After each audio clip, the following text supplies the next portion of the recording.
ఇంకా వేమన దాక్షిణాత్యులకు తాంత్రికుల గుంపులో చేరినవాడు అన్నను ఇదే కష్టము వచ్చును. దాక్షిణాత్యులలో మాత్రం తాంత్రికులు కాని వారు ఎవరు? వైష్ణవులు, శైవులు, శంకరాద్వైతులు అందరూ తాంత్రికులే. వారి తంత్రములలో మంత్రములు, బీజములు మొదలగు వాని స్వరూపములందు భేదమున్నది గాని సామాన్య తంత్ర స్వభావమునందు భేదము లేదు. కుండలిని యోగము మొదలగు హఠ సాధనలు అన్నీయూ వారును అంగీకరించిన వారే. పై వామాచారులందు గల భేదజాతులన్నీయూ మనలోనూ కలవు. ఇవి లేక శక్తి పూజ చేయక వామాచారమును వదిలిన తాంత్రికులు మన దేశమందు ఉన్నారా? నేను ఎరుంగను. ఇక వామాచార తాంత్రికులకు ప్రమాణ గ్రంథములకు కులార్ణవ తంత్రము, మహానిర్వాణ తంత్రము మొదలగు గ్రంథములందరి తత్వములకును వేమన తత్వములకును సామ్యము ఉన్నది. కారణం స్పష్టమే. ఇరువురి మతమును అద్వైతమే. కొన్ని సమానములైన సిద్ధాంతములు అనేక భిన్న మత గ్రంథములందు కానవచ్చును.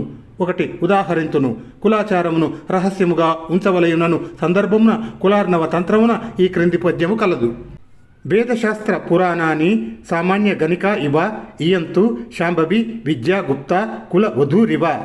ఇదే పద్యం హఠయోగ ప్రదీపక యందు విద్య అనుటకు బదులుగా ముద్ర అను మార్పుతో శాంభవి ముద్రను గూర్చి కలదు. మరియు శివయోగ సారమునందు ఇదే శ్లోకము ఇట్లు ఆంధ్రీకరింపబడినది. వేదశాస్త్రములను బహువిధ పురాణములను సామాన్య గణికల పోలే ఉండు. శాంకరి విద్య ఒకటి ఈ జగతిలోన గుప్త అయి కులస్త్రీ ఓలెను కొమరు మిగులు. ఈ కారణం చేత పై రెండు గ్రంథములు వ్రాసిన వారు కౌల తాంత్రికులు అనటం వీలు లేదు కదా. ఇదే పద్యమునే వేమన్నయు తెనింగించెను, కానీ భావమును మార్చెను. వేద విద్యలు ఎల్ల వేశ్యల వంటివి, భ్రమలను పెట్టి తేట పడంగా నీవు. గుప్త విద్య ఒకటే కులకాంత వంటిది, విశ్వదాభిరామ వినురవేమ. అందరికీ దొరుకునవి కావున వేశ్యల వంటివని వారు చెప్పంగా ఇతడు భ్రమలను పెట్టి తేట పడంగా నీవు కాబట్టి వేశ్యల వంటివి అన్నాడు.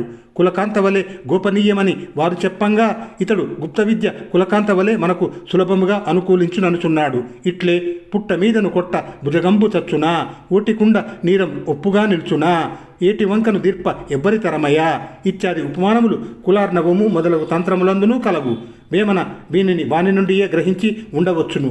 హఠయోగమును వామాచార తాంత్రికులు తక్కిన వారి కంటేనూ ఎక్కువ ఉపయోగించుకున్నవారు కావున వారి గ్రంథములు కొన్ని ఇతడు చూచి ఉండినను ఉండవచ్చును. అంతేకాని ఇతడు ఏ తంత్ర మార్గమును గాని నేరుగాను అవలంబించి ఉండెనని నేను నమ్మజాలకున్నాను.